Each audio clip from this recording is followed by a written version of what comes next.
guys, welcome back to my channel that is ऋषिचर the blogger. So आज हम पढ़ेंगे अमीलोब्लास्टोमा के बारे में। अमीलोब्लास्टोमा का बहुत सारे नाम हैं, जैसे ईव डिजीज़, फिर एडामेंटिनोमा, एडामेंटोब्लास्टोमा एंड मल्टीलॉक्यूलर सिस्ट। डेफिनेशन क्या है इसका? रॉबिन्सन के अकॉर्डिंग ट्यूमर को हम कैसे डिफाइन करेंगे? It is a tumor of orogenic origin, usually unicentric, non-functional, intermittent in growth, anatomically benign and clinically persistent. So definition में क्या बता रहा है कि ये जो ट्यूमर है, ठीक है, ये कहाँ से ओरिजिनेट हो रहा है? ओरोजेनिक एपिथेलियम से। यूजुअली यूनिसेंट्रिक मतलब एक ही सेंटर होता है, ओके। नॉन फंक्शनल होता है ट्यूमर, मतलब ट्यूमर का कोई फंक्शन नहीं होता। एंड इंटरमीडिएट इन ग्रोथ मतलब फ्लक्चुएटिंग होता है, ठीक है, कंटिन्यूस नहीं होता, फ्लक्चुएटिंग होता है, एकदम से बढ़ जाता है फिर ग्रोथ कम हो जाता है। फिर एनाटॉमिकली तो बेनाइन होता है, लेकिन क्लिनिकली क्या होता है कि परसिस्टेंट मतलब कंटिन्यूसली वो ट्यूमर रहेगा। देन क्लासिफिकेशन में चलते हैं। सो अमीलोब्लास्टोमा दो ग्रुप्स में क्लासिफाइड है, एक तो सेंट्रल एंड फेरिफेरल। सेंट्रल को हम कहते हैं इंट्राओशियस एंड फेरिफेरल को कहते हैं एक्स्ट्राओशियस। सो सेंट्रल में या फिर इंट्राओशियस में फर्दर दो में क्लासिफाइड है, दैट इज़ सॉलिड और मल्टीसिस्टिक अमीलोब्लास्टोमा, जो कि 86% of cases are means 86% of cases are those solid ameloblastoma and unicystic are 13% of the cases. So in solid ameloblastoma और वी कैन से मल्टीसिस्टिक अमीलोब्लास्टोमा सबसे ज़्यादा हमें देखी जाती है, ठीक है। आइदर ये इंडिपेंडेंटली होता है, नहीं तो फिर नेवॉइड बेसल सेल कार्सिनोमा सिंड्रोम के साथ होता है। मतलब अगर किसी को नेवॉइड बेसल सेल कार्सिनोमा है तो अमीलोब्लास्टोमा के होने के चांसेस ज़्यादा है। और नेवॉइड बेसल सेल कार्सिनोमा का मतलब कि एक टाइप ऑफ स्किन कैंसर है, ओके। देन हम चलते हैं क्लिनिकल फीचर्स में। सो क्लिनिकल फीचर्स में क्या बता रहा है कि सबसे ज़्यादा 3rd to 7th decade of life में होगा, ठीक है। इसमें कोई मतलब कोई जेंडर पर्टिकुलर जेंडर में नहीं होता है ऐसा, मतलब मेल्स एंड फीमेल्स दोनों में ही होता है। फिर उसके बाद ब्लैक्स में सबसे ज़्यादा होता है और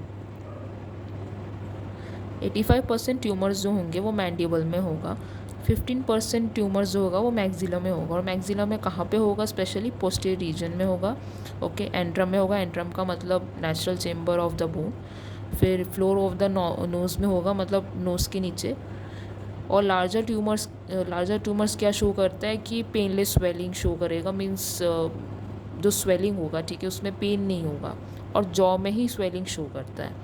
फिर उसके बाद लीजन्स स्लोली ग्रो होता है, ग्रेजुअली ग्रो होता है, ठीक है। उसकी वजह से क्या होता है कि प्रोपोर्शंस अजीब से हो जाता है, ठीक है। मतलब जैसे मान लो कोई लीजन धीरे धीरे करके बढ़ रहा है, उसके बाद क्या हो रहा है कि उसकी जो प्रोपोर्शंस है वो पूरी तरीके से बिगड़ जाएंगे। फिर उसके बाद क्या है कि ये जो लीजन्स है ये बोन में ही होता है, और अगर बोन में वो लीजन्स होगा तो क्या होगा कि स्लोली बोन डिस्ट्रैक्शन होगा, और इसी की वजह से क्या होगा कि बोनी एक्सपेंशन होगा, ओके। लेकिन उसमें कोई परफोरेशन का साइंस नहीं दिखाई दे रहा, मतलब उसमें परफोरेशन नहीं होगा। परफोरेशन का मतलब छेद हो जाना छोटे छोटे, ठीक है। फिर उसके बाद पेन नहीं होता जब तक ये सेकेंडरी इन्फेक्टेड नहीं होता, ओके। मतलब अगर सेकेंडरी इन्फेक्शन होगा तो पेन होगा, नहीं तो अगर पेशेंट को सेकेंडरी इन्फेक्शन नहीं है देन पेन नहीं होगा। फिर उसके बाद मैक्सिला में अगर ट्यूमर हो रहा है तो साइनस में भी इन्वॉल्व हो सकता है, या फिर ऊपर जाते जाते वो ऑर्बिट तक पहुंच सकता है, ठीक है। ऑर्बिट मतलब आँख के पास जो स्ट्रक्चर रहता है, एंड नाइजोफेरेक्स तक भी जा सकता है। Then involve teeth may become loosen, means अगर अमीलोब्लास्टोमा में टीथ इन्वॉल्व होगा तो टीथ क्या हो जाएगा? मोबाइल हो जाएगा, ठीक है, मूवेबल हो जाएगा, टीथ ढीला पड़ जाएगा और मतलब दांत टूटने के चांसेस ज़्यादा है। फिर उसके बाद जब हम पैल्पिटेट करेंगे बोन को, ओके, तो हमें एक शेल क्रैकलिंग साउंड सुनाई देगा। तो आपने शायद एग खाते होगे तो एग को मतलब ऐसे मतलब एग को फोड़ते होंगे तो आपने क्रैकलिंग साउंड तो सुना ही होगा, है ना। तो वैसे ही एक शेल क्रैकलिंग साउंड सुनने को मिलता है जब हम बोन को पैल्पिटेट करते हैं। Now we are going to radiographic feature. So radiographically हमें कैसा दिखाई देगा, अगर अमीलोब्लास्टोमा का हम रेडियोग्राफ निकालेंगे तो मल्टीलॉक्यूलर रेडियोलुसेंसी शो करेंगे। और अगर मल्टीलॉक्यूलर रेडियोलुसेंसी शो करेंगे, ओके, सो उसमें क्या दिखाई देगा कि हनीकॉम्ब अपीयरेंस दिखाई देगा। आपने तो ज़रूर मधुमक्खी का छत्ता देखा होगा, है ना, उसमें ऐसे हेक्सागोनल छोटे छोटे मतलब बहुत सारे हेक्सागोनल क्रिस्टल्स रहते हैं ऐसे, है ना। तो वैसे ही अपीयरेंस आपको दिखाई देगा जब हम रेडियोग्राफिकली देखेंगे। और जब लॉक्यूलेशंस बहुत छोटे होते हैं, ठीक है, अगर मान लो लॉक्यूलेशंस बड़े होंगे देन वो सोप बबल लाइक अपीयरेंस देगा। मतलब आपने सोप बबल तो देखा ही होगा, है ना। तो सोप बबल जैसे अपीयरेंस देंगे, ठीक है। फिर उसके बाद बक्कल और लिंगुअल कॉर्टिकल प्लेट्स जो होंगे वो धीरे धीरे करके पतला हो जाएगा और एक्सपैंड भी होता जाएगा। फिर उसके बाद रूट रिजॉर्प्ट होता जाएगा, मतलब जो तीत के जो रूट है वो रिजॉर्प्शन शो करेगा। रिजॉर्प्शन मीन्स बोन कम हो जाना, okay, which is adjacent to the tumour mass is seen. So तीत अगर मान लो ट्यूमर के आसपास है तो उसमें रिजॉर्प्शन हमें दिखाई देगा। फिर उसके बाद ट्यूमर किससे एसोसिएटेड रहता है, इम्पैक्टेड थर्ड मोलर से, ओके, और मार्जिन्स यूजुअली स्केलोप रहता है। स्केलोप मतलब bone hardening, okay. Then radiological differential diagnosis क्या क्या होंगे, जैसे जाइंट सेल लीजन होगा, फिब्रोमिक्सोमा होगा, non myoplastic cyst, Pindborg tumour, और we can say calcified epithelium odontogenic tumour, then odontogenic keratocyst. Histogenesis में क्या है, ये ऑल्टरेशन, हिस्टोजेनेसिस का मतलब क्या होता है कि theories of origin, okay. So histogenesis में क्या बता रहा है कि सबसे पहले जो सेल्स का जो जेनेटिक मटेरियल उसमें ऑल्ट्रेशन की वजह से हो सकता है, फिर म्यूटेशन की वजह से हो सकता है। जब टूथ डेवलपमेंट से पहले मतलब प्लान्ड होता है, ठीक है, कि ऑल्ट्रेशन होता है कोई सा जीन में, ये हमको एक थ्योरी ने बताया। फिर दूसरे थ्योरी ने बताया कि डेंटल अमाइना के जो रेमिनेंट्स उससे हो सकता है, या फिर HERS के रेमिनेंट्स से हो सकता है। HERS के रेमिनेंट्स को बोलते क्या है, सेल रेस्ट ऑफ मेलिसिस। फिर उसके बाद अकॉर्डिंग टू द चैन इन 1993, तो चैन के अकॉर्डिंग क्या कह रहा है कि डेंटिलियर सिस्ट से वो अराइज कर सकता है। देन शेटियर एटलाल इन 1976, वो क्या कह रहा है कि जो 5 to 6% अमीलोब्लास्टोमाज है वो ओडोंटोजेनिक सिस्ट से एसोसिएटेड है। फिर बर्नियर एटलाल इन 1951, 33% जो ट्यूमर्स हैं, ठीक है, वो फॉलिकुलर सिस्ट से ओरिजिनेटेड है, ठीक है। फिर उसके बाद हम अब चलते हैं दूसरे उसमें थ्योरी में। So it is originated from the basal cells of oral mucosa. So oral mucosa के जो बेसल सेल्स हैं वहाँ से ओरिजिनेटेड है। फिर उसके बाद हेट्रोट्रॉफिक एपिथेलियम से भी ओरिजिनेटेड हो सकता है, जो कि मतलब एक्स्ट्रा गैंथिक होता है। एक्स्ट्रा गैंथिक मतलब एक्स्ट्रा ओलर वी कैन से, और मतलब मैंडिबल से बाहर, जो कि अदर पार्ट्स ऑफ बॉडी में भी लोकेटेड रहता है। We are going to study about histopathological features of ameloblastoma, और ये सबसे ज़्यादा इंपॉर्टेंट क्वेश्चन है 10 मार्क्स के लिए या फिर शॉर्ट नोट्स के लिए, ओके। सो हिस्टोपैथोलॉजिकल वेरिएंट्स के कितने वेरिएंट्स है, 6 वेरिएंट्स है। एक तो फॉलिकुलर अमीलोब्लास्टोमा, दूसरा प्लेक्सीफॉर्म अमीलोब्लास्टोमा, तीसरा एगोथोमस अमीलोब्लास्टोमा, चौथा ग्रैनुलर सेल अमीलोब्लास्टोमा, पांचवा basal cell type, and last desmoplastic type. So सबसे पहले हम पढ़ेंगे फॉलिकुलर अमीलोब्लास्टोमा के बारे में, ठीक है। सो फॉलिकुलर अमीलोब्लास्टोमा में हमें क्या दिखाई देती है कि जो ट्यूमर सेल्स होते हैं वो छोटे छोटे आइलैंड्स में पाई जाती है और फॉलिकल्स के फॉर्म पे पाई जाती है। फिर उसके बाद फॉलिकुलर टाइप में क्या रहता है, एक तो फेरिफेरल लेयर ऑफ टॉल कोलुमुलर सेल और क्यूबॉइडल सेल, ठीक है। तो फेरिफेरली हमें दिखाई देता है टॉल कोलुमुलर सेल्स दिखाई देता है, जो कि जो न्यूक्लियस है वो रिवर्स पोलैरिटी शो कर रहा है, मतलब nucleus is away from basement membrane, okay. Now जो सेल्स है सेंटर ऑफ फॉलिकल में वो लूजली अरेंज्ड है और स्टार शेप देता है, ओके, मतलब स्टार शेप देता है, जिसको हम क्या कहते हैं, स्टीली रेटिकुलम लाइक सेल्स। जो स्टीली रेटिकुलम लाइक सेल्स होंगे उसमें क्या होगा कि सिस्टिक डीजनरेशन प्रोड्यूस करेगा, मतलब सिस्टिक डीजनरेशन प्रोसेस करेगा। उसी की वजह से क्या होगा कि फ्लूइड एक्यूमुलेशन होगा फॉलिकल के अंदर, ठीक है। फिर उसके बाद जब प्रेशर एक्सर्ट होगा फ्लूइड के थ्रू, तो वो फेरिफिलरी पुश करेगा, ओके। जो फेरिफिलर टॉल कोलुमिनार सेल्स होंगे वो क्यूबॉइडल में बदल जाएगा, मतलब वो सेल्स कंप्रेस्ड हो जाएंगे और इसका शेप और छोटा हो जाएगा, okay. Now plexiform type. So plexiform type में क्या है कि जो अमिलोब्लास्ट लाइक सेल्स होते हैं वो इरेगुलर नेटवर्क व इंटरकनेक्टिंग स्ट्रैंड्स की तरह अरेंज रहता है, मतलब नेटवर्क की तरह अरेंज रहता है, ओके। फिर उसके बाद वही स्ट्रैंड जो होता है, it is surrounded by the layer of the peripheral columnar cells. 2 layers होता है, ओके, एंड 2 लेयर्स में क्या प्रेजेंट रहता है, स्टिली रेटिकुलम लाइक सेल्स। फिर उसके बाद क्या होता है कि सिस्टिक डीजनरेशन रहता है, जो स्ट्रोमल कंपोनेंट्स रहता है उसका सिस्टिक डीजनरेशन हो जाता है। Then acanthomatous type. Acanthomatous type में क्या बता रहा है कि जो स्टीले रेटिकुलम होता है, ठीक है, उसमें स्क्वेमस मेटाप्लेजिया शो करता है और उसी कारण क्या होता है कि कैरेटिन फॉर्मेशन होता है, ओके। फॉलिकल के अंदर ही कैरेटिन बन जाता है, फिर उसका रिकरेंस बहुत ज़्यादा होता है एक्थोमस टाइप में, और ये सबसे ज़्यादा हमें दिखाई देती है, ठीक है, पेशेंट्स में। फिर उसके बाद granular cells. Granular cell type में क्या होता है कि जो स्टीले रेटिकुलम लाइक सेल्स होंगे, ठीक है, वो ग्रैनुलर इजिनोफिलिक अपीयरेंस में बदल जाएगा, कन्वर्ट हो जाएगा, ठीक है। फिर उसके बाद वो क्या बता रहा है कि जो चेंजेस है वो फेरिफिलर कोलुमिनर व क्यूबॉइडल सेल्स तक भी हो सकते हैं, ठीक है। फिर उसके बाद जो साइटोप्लाज्मिक ग्रैन्यूल्स है, मतलब वो जो ग्रैनुलर सेल्स के अंदर जो साइटोप्लाज्मिक ग्रैन्यूल्स हैं, छोटे छोटे इजिनोफिलिक, उसको हम क्या कहते हैं, लाइजोजाइमल एग्रीगेशन, ठीक है। लाइजोजाइमल एग्रीगेशन होता है उसमें, और उसमें कोई सेलुलर कंपोनेंट नहीं होता है। फिर अगर मान लो ये ग्रैनुलर टाइप अगर एग्रेसिव होगा, ठीक है, मींस बहुत ज़्यादा डेंजरस होता जाएगा, देन इसमें मेटास्टेटिक ग्रोथ भी मेटास्टेटिक शो करेंगे उसकी वजह से, ठीक है। देन बेसल सेल टाइप में तो कुछ भी नहीं है ज़्यादा, उसमें क्या है कि बेसल सेल कार्सिनोमा जो है, ठीक है, जैसे हमने पढ़ा था पहले, तो बेसल सेल कार्सिनोमा की तरह होता है, ओके।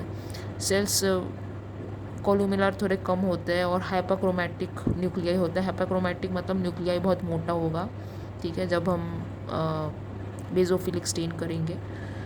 फिर उसके बाद जो अमिलोब्लास्ट लाइक सेल्स होता है उसमें आइलैंड्स व शीट्स की तरह अरेंज रहेंगे। फिर डिस्मोप्लास्टिक टाइप में भी मतलब ज़्यादा कुछ नहीं है। It is a presence of stromal desmoplasia. So stromal desmoplasia होता है जिससे कि क्या होता है कि कोलेजिनस स्ट्रोमा जो होता है, ठीक है, मतलब कोलेजिनस स्ट्रोमा क्योंकि कोलेजिन फाइबर्स बहुत ज़्यादा रहता है बट सेल बहुत कम रहता है, that's why it is known as hypocellular and also it is known as hyalinized, ठीक है। जो ओडोजेनिक सेल्स होंगे वो कॉर्ड्स की तरह अरेंज रहेंगे आइलैंड्स की तरह, लेकिन वो आपस में इंटरकनेक्टेड नहीं होंगे। फिर जो एपिथेलियम कंपोनेंट है, ठीक है, वो कनेक्टिव टिश्यू स्ट्रोमा से कंप्रेस्ड हो जाएगा, ओके। मतलब जो ओडोजेनिक एपिथेलियम सेल्स होता है वो कनेक्टिव टिश्यू स्ट्रोमा की वजह से पूरी तरीके से दब जाएगा। और कभी कभार हमें न्यू बॉर्न फॉर्मेशन भी दिखाई देती है, मतलब डिस्मोप्लास्टिक टाइप में, इसलिए रेडियोग्राफिकली हमें छोटे छोटे रेडियो ओपिक पैचेस भी दिखाई देती है। फिर उसके बाद समटाइम्स हमें फॉलिकुलर और प्लेक्सीफॉर्म पैटर्न भी हमें दिखाई देती है डिस्मोप्लास्टिक टाइप में, ओके, जो कि उसको हम हाइब्रिड लीजन्स कहते हैं। फॉलिकुलर पैटर्न तो मतलब समझ में आ गया, मतलब फॉलिकुलर अमीलोब्लास्टोमा में क्या होता है कि जो ट्यूमर सेल्स होंगे वो फॉलिकुलर अरेंजमेंट शो करेंगे, और जबकि प्लेक्सीफॉर्म अरेंजमेंट कैसे शो करेंगे कि नेटवर्क के थ्रू, मतलब नेटवर्क्स बनाएंगे, ठीक है, ट्यूमर सेल्स, और उसमें मतलब डिस्मोप्लास्टिक वेरिएंट में भी दिखाई देती है, तो उसको हम हाइब्रिड लीजन्स कहते हैं।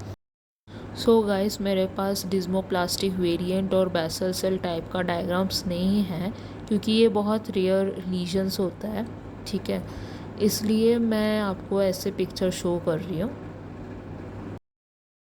फिर उसके बाद ट्रीटमेंट हम कैसे करेंगे कि सर्जिकली हम उसे निकाल देंगे, ठीक है। फिर उसके बाद क्यों निकाल देंगे सर्जिकली, मतलब वाइड क्यों करेंगे, मतलब बहुत ज़्यादा वाइड क्यों, चौड़ा क्यों करेंगे जब हम सर्जिकली निकालेंगे? क्योंकि जो ट्यूमर है, ठीक है, वो कैंसिलस बोन के थ्रू भी फैल सकता है, इसी वजह से हम वाइड सर्जिकल एक्सीजन करेंगे ना। इसका रिकरेंस रेट जो है वो कंजर्वेटिव सर्जरी में ज़्यादा होगा, मतलब 22.6%, जबकि रेडियल सर्जरी में कम रहेगा, 17.7%।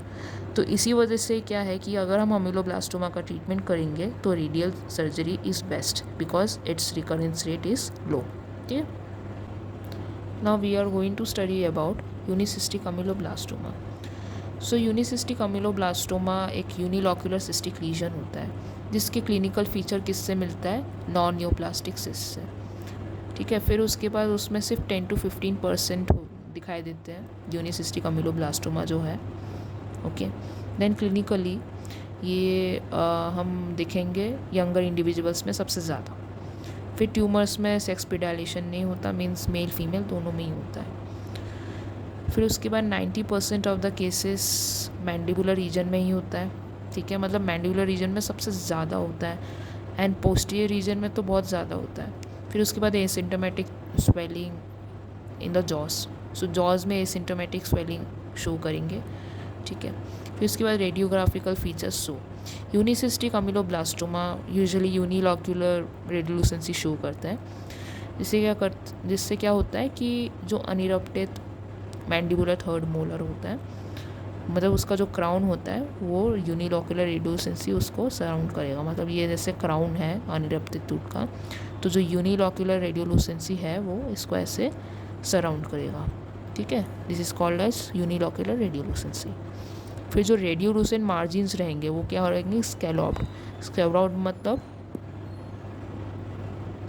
मतलब हार्डनिंग ऑफ द बोन। ठीक है, तो बोन हार्ड होते जाएंगे और स्कैलॉप्ड मार्जिन्स हमें दिखाई देंगे। फिर उसके बाद अब इसके 6 रेडियोग्राफिक पैटर्न है जो कि किसने डिस्क्राइब किया था? एवर्सोल ने 1984। सो 2 ग्रुप्स में क्लासिफाइड है। सबसे पहले those radiographic patterns which are associated with impacted teeth. ठीक है, तो जो रेडियोग्राफिक पैटर्न्स है जिससे कि इम्पैक्टेड टीथ से एसोसिएटेड है। सो पेरिकॉर्नुलर रेडियोलुसेंसी शो करेंगे इम्पैक्टेड टीथ में, जो कि बहुत छोटा रहेगा। ओके, एंड मतलब 2 सेंटीमीटर से भी कम रहेगा, इतना छोटा रहेगा। फिर उसके बाद धीरे धीरे करके रेडियोलुसेंसी जो होगा वो लार्ज होगा। ठीक है, यूनिलॉक्यूलर होगा, मतलब लॉक्यूल एक ही बनेंगे। ओके, एंड एक्सपेंसाइल मतलब एक्सपैंड करते जाएंगे जो रेडियोलुसेंसी है। ठीक है, वो यूनिलॉक्यूलर तो होगा लेकिन वो बड़ा होता जाएगा, एक्सपैंड करता जाएगा, और समटाइम्स वो कोरोनॉइड प्रोसेस का जो नॉच होता है, ठीक है, वहाँ तक एक्सटेंड कर जाएंगे। फिर उसके बाद क्या होगा फर्दर रेडियोलुसेंसी जो होगा वो एक्सपैंड होते जाएंगे और स्कैलॉप्ड मार्जिन के साथ साथ। ठीक है, जो रेडियोलुसेंसी होगा वो ऑब्वियसली रेडियोलुसेंस के चारों तरफ स्कैलॉप्ड मार्जिन्स ही होता है ना, तो वो एक्सपैंड होते जाएंगे। अब दूसरा टाइप क्या है कि those radiographic patterns which are not associated with impacted teeth. तो सबसे पहले पैटर्न क्या शो कर रहा है कि expansile unilocular periapical radiolucency accompanied by root resorption. So जो यूनिलॉक्यूलर पेरियापाइकल रेडियोलुसेंसी है वो एक्सपैंड होगा। ठीक है, और उसी के कारण क्या होगा कि उसके साथ साथ रूट रिजॉर्प्शन भी शो करेगा। फिर पियर शेप रेडियोलुसेंसी भी शो करेंगे जिससे कि 2 एडजेसेंट टीथ के बीच में होगा, और उसी की वजह से क्या होगा कि रूट डाइवर्ज्ड हो जाएंगे। ठीक है, मतलब अगर मान लो रेडियोलुसेंसी 2 टीथ के आसपास है, ओके, तो रूट तो और डाइवर्ज्ड हो जाएंगे ना, जो रूट्स है वो और उस तरफ चला जाएगा, समझ रहे हो? तो इसलिए ये पियर शेप रेडियोलुसेंसी जो होगा, ठीक है, इट इज़ इंटरस्पर्स मतलब बीच में लोकेट करता है between the contagious means adjacent teeth, जिससे क्या होगा कि जो रूट होंगे वो डाइवर्ज्ड हो जाएंगे। ठीक है, फिर उसके बाद पेरिअपाइकल मल्टीलॉक्यूलर रेडियोलुसेंसी होगा, मतलब पेरिअपाइकली मल्टीलॉक्यूलर रेडियोलुसेंसी शो करेगा, जिसमें क्या होगा कि रूट रिजॉर्प्शन भी शो करेंगे। ठीक है, मतलब रूट पूरी तरीके से रिजॉल्व हो जाएगा, मीन्स रूट का जो बोन है, रूट के आसपास जो बोन है वो पूरी तरीके से कम होता जाएगा, और ये ओल्डर इंडिविजुअल्स में ज़्यादा दिखाई देती है। सो अब हम चलते हैं हिस्टोजेनेसिस ऑफ यूनिसिस्टिक अमीलोब्लास्टोमा। सो बहुत सारे थ्योरीज प्रपोज किया है कि कैसे कैसे यूनिसिस्टिक अमीलोब्लास्टोमा डेवलप हो रहा है। ठीक है, सबसे पहले थ्योरी क्या है कि जो सॉलिड अमीलोब्लास्टोमास है, जिनके बारे में हमने पहले पढ़ा था, उसका सिस्टिक डिजेनरेशन हो रहा है। ठीक है, फिर सेकेंड थ्योरी क्या बता रहा है कि जो प्री एग्जिस्टिंग सिस्ट है, मतलब सिस्ट ऑलरेडी अगर एग्जिस्ट है तो उसमें कुछ अमीलोब्लास्टोमेटस चेंज आएंगे, जो कि आइदर लुमैनल होगा नहीं तो फिर म्यूरल होगा। ठीक है, फिर उसके बाद नॉन नियोप्लास्टिक और नियोप्लास्टिक एपिथेलियम दोनों ही एग्जिस्ट करेंगे, तो उसकी वजह से क्या हो सकता है, यूनिसिस्टिक अमीलोब्लास्टोमा। या फिर डी नोवो मतलब शुरुआत से ही यूनिसिस्टिक अमीलोब्लास्टोमा होगा। ठीक है, देन हिस्टोपैथोलॉजी। सो हिस्टोपैथोलॉजी में 3 हिस्टोलॉजिकल पैटर्न शो कर रहा है।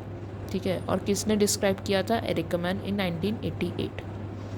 और ये जो 3 हिस्टोलॉजिकल पैटर्न्स है, एक क्राइटेरिया फॉलो करता है, तो उस क्राइटेरिया को क्या कहता है, Vickers and Gorlin criteria, which is given in 1970।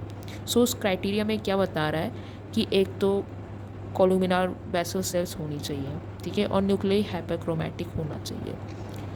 फिर न्यूक्लियर जो है वो पैरासाइडिंग विद पोलराइजेशन, मीन्स न्यूक्लियस जो है वो उसका अरेंजमेंट पैरेलल होना चाहिए, और पोलराइजेशन मतलब रिवर्स पोलैरिटी होना चाहिए, मतलब न्यूक्लियस बेसमेंट मेम्ब्रेन से दूर होना चाहिए, अवे फ्रॉम बेसमेंट मेम्ब्रेन। फिर साइटोप्लाज्मिक वॉक्यूलेशन भी शो करना चाहिए इन इंटरसेलुलर स्पेसिंग। सो साइटोप्लाज्मिक वॉक्यूलेशन का मतलब क्या होता है कि एक मेम्ब्रेन बाउंड स्ट्रक्चर होता है जो कि साइटोप्लाज्मिक मैट्रिक्स में पाई जाती है। ठीक है, तो उसको हम कहते हैं साइटोप्लाज्मिक वॉक्यूलेशन। तो इंटरसेलुलर स्पेसिंग में हमें साइटोप्लाज्मिक वॉक्यूलेशन दिखाई देनी चाहिए। तो सबसे पहला वैरायटी क्या है, luminal variety, which is classified as group 1। So इसमें इनएक्टिव ओडोंटोजेनिक क्रेस्ट दिखाई देता है सिस्टिक वॉल में। ठीक है, फिर उसके बाद नियोप्लास्टिक एपिथेलियम में कोई इन्फ्लेंट्रेशन नहीं दिखाई देता, नहीं दिखाई देगा। फिर sub epithelium hydrolization in larger cyst. Okay, अगर मान लो सिस्ट बड़ा होता जाएगा तो सब एपिथेलियम हाइड्रोलाइजेशन शो करेंगे। फिर उसके बाद जो ट्यूमर होगा वो लुमाइनर सरफेस पे कन्फाइंड रहेगा, मीन्स लुमाइनर सरफेस पे ही होगा। इसी कारण क्या होगा कि इसी कारण उस अमीलोब्लास्टोमा का नाम रखा है लुमाइनर यूनिसिस्टिक अमीलोब्लास्टोमा। ये जैसे ल्यूमेन है, ठीक है, और ये मतलब ये ट्यूमर सेल्स है। तो जो ट्यूमर है वो ल्यूमिनर सरफेस ऑफ द सिस्ट, मतलब सिस्ट के जो ल्यूमिनर सरफेस है उसी पर ही कन्फाइंड रहता है। तो उसका कारण क्या होता है कि नाम दिया है लुमाइनल यूनिसिस्टिक अमीलोब्लास्टोमा, और उसके नीचे क्या है, connective tissue. Then group two में क्या है, intraluminal variety. So intraluminal variety तो यूनिलॉक्यूलर सिस्टिक लीजन्स रहता है जिसमें एक नोड्यूल होता है। ठीक है, सो नोड्यूल कहाँ से अराइज होगा, एपिथेलियम से, और एक नोड्यूल एपिथेलियम से जैसे ये एपिथेलियम है, ठीक है, और ये नोड्यूल है, वो अराइज हो रहा है एपिथेलियम से, फिर उसके बाद ल्यूमेन पे प्रोजेक्ट करेगा। ठीक है, ल्यूमेन के जो सिस्ट मतलब जहाँ पे सिस्ट है वहाँ पे प्रोजेक्ट करेगा। फिर उसके बाद नोड्यूल्स में क्या रहता है, ओडोजेनिक एपिथेलियम रहता है। ठीक है, जो प्लेक्सीफॉर्म अमीलोब्लास्टोमा की तरह ही होता है। ठीक है, देन उसके बाद जो इंटरलुमाइनल वैरायटी होता है वो विकर्स गार्नोलिक क्राइटेरिया को फॉलो करता है। सो विकर्स गार्नोलिक क्राइटेरिया में क्या था कि एक तो कोलुमिनार बेसल सेल्स होनी चाहिए जो कि न्यूक्लियर हाइपरक्रोमैटिक हो, दूसरा न्यूक्लियर पैरासाइडिंग पैटर्न में हो और वो पोलराइजेशन शो करता हो, तीसरा साइटोप्लाज्मिक वॉक्यूलेशन। तो विकर्स गार्नोलिक क्राइटेरिया याद रखना है और वो एग्जाम्स में भी पूछा जाता है। ठीक है, फिर उसके बाद ट्यूमर में कोई इन्फ्लेंट्रेशन नहीं होता सिस्ट वॉल में। ठीक है, मतलब सिस्ट वॉल के अंदर कोई इन्फ्लेंट्रेशन शो नहीं करता। फिर उसके बाद last variety is mural variety. So unicystic lesion होता है जिससे क्या होता है कि अमीलोब्लास्टोमेटस एपिथेलियम जो होता है वो आइलैंड्स बनाता है। ठीक है, आइदर वो फॉलिकुलर और प्लेक्सीफॉर्म जैसा बनाएगा। ठीक है, तो ये मुझे ऐसा लग रहा है कि ये फॉलिकुलर जैसा ही बना रहा है, फिर plexiform found in the fibrous cyst wall. तो फिब्रस मतलब हाईली कोलेजन फाइबर्स बहुत ज़्यादा रहता है, ठीक है, सिस्ट वॉल के आसपास। तो ये जो अमीलोब्लास्टोमेटस सेल है वो आइलैंड्स बना रहा है, ठीक है, और वो फॉलिकुलर व प्लेक्सीफॉर्म पैटर्न शो कर रहा है। फिर उसके बाद जो एपिथेलियम लाइनिंग है, मतलब ये जैसे एपिथेलियम लाइनिंग हुआ, ये जो सिस्ट है, सिस्टिक ल्यूमेन है, ये में मतलब ये लाइन भी कर सकता है, मीन्स एपिथेलियम लाइनिंग भी रह सकता है इसमें, या फिर मे नॉट बी लाइंड, है ना, may not be lined by the epithelium. So it also follows Vickers Gorlin criteria. Now हम ट्रीटमेंट में जाएंगे।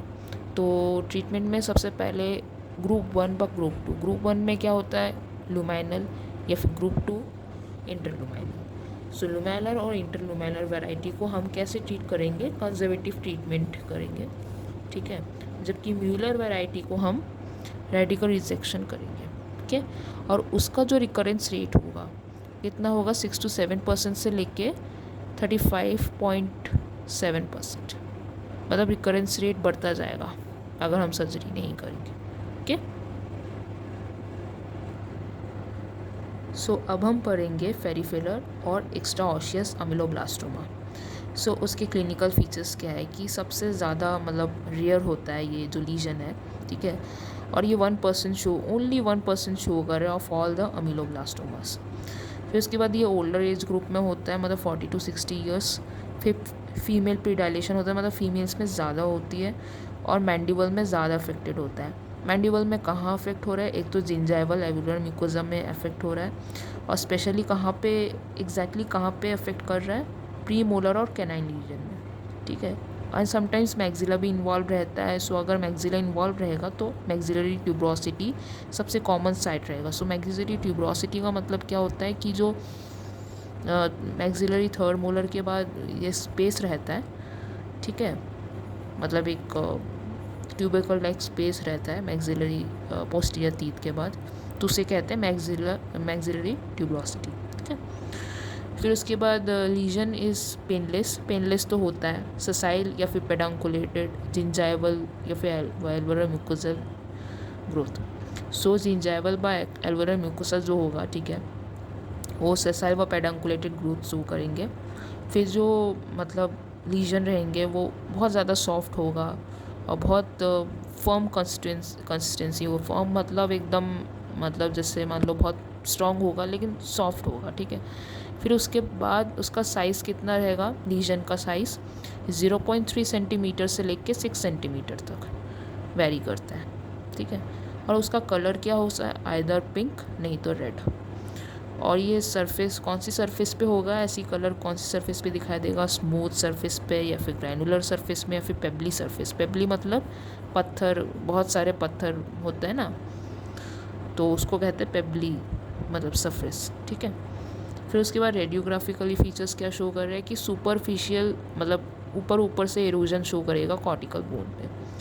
हिस्टोपैथोलॉजिकली जो लमाइना पोपिया है, ठीक है, उसको पूरी तरीके से जो ट्यूमर आइलैंड्स है वो पूरी तरीके से ऑक्यूपाई कर लेगा। फिर उसके बाद फॉलिकुलर बा प्लेक्सीफॉर्म पैटर्न शो करेगा, ठीक है। फिर उसके बाद आधे केसेस जो होंगे वो बेसल लेयर के साथ कनेक्शन शो करेगा जो कि सरफेस एपिथेलियम में लोकेटेड है। फिर उसके बाद डिस्प्लास्टिक डेंटिन या फिर सीमेंटम लाइक मटेरियल भी शो करेंगे, ठीक है। फिर उसके बाद डिफरेंशियल डायग्नोसिस क्या होगा, सबसे पहले हम क्लिनिकली कैसे डिफरेंशिएट, मतलब कौन से लीजन से डिफरेंशिएट करेंगे। एक तो फिब्रोमा, दूसरा पायोजेनिक ग्रैनुलोमा, तीसरा पेरिफेरल जाइंट सेल ग्रैनुलोमा, ठीक है। फिर उसके बाद हिस्टोपैथोलॉजिकली हम कैसे उसको मतलब डिफरेंशिएट करेंगे। So peripheral odontogenic fibroma, peripheral squamous odontogenic tumour, intraoral basal cell carcinoma, ठीक है। ये है डिफरेंशियल डायग्नोसिस, इसको अच्छे से पढ़ना है क्योंकि ये एग्ज़ाम्स में और वाइवा में आमतौर पर बहुत ज़्यादा पूछा जाता है। नाउ इसका जो ट्रीटमेंट है वो क्या होगा कि हम सबसे पहले लोकल एक्सीजन करेंगे, मतलब लोकल मतलब एक ही जगह में उसको हम निकाल देंगे उस ट्यूमर को, ठीक है। और जो रिकरेंस रेट होगा वो कितना होगा, 15 to 19%, मतलब 15 to 90% चांसेस है फिर से होने का। और ये मैलिग्नेंट ट्रांसफॉर्मेशन बहुत ही कम केसेस में हो सकता है, ठीक है। बस इतना ही काफ़ी अमीलोब्लास्टोमा के लिए। अगर आपको मेरा पढ़ाने का तरीका अच्छा लगा हो तो इस वीडियो को लाइक कीजिए और इस वीडियो को शेयर कीजिए अपने बैचमेट्स के साथ। और मेरा जो चैनल है ऋषि चैट द ब्लॉगर, उसको आप सब्सक्राइब कीजिए। और उसके बाद फिर इस वीडियो के बाद फिर मैं अंत में आपको नोट्स दिखाऊंगी in the form of slide show. सो आप नोट्स देखिएगा और आप पॉज करके भी नोट्स ले सकते हैं। और मैं आपको नोट्स भी प्रोवाइड कर दूंगी डिस्क्रिप्शन में, जो नोट्स का लिंक है उसको मैं प्रोवाइड कर दूंगी। Okay, so that's it guys. Okay, goodbye guys, see you, take care.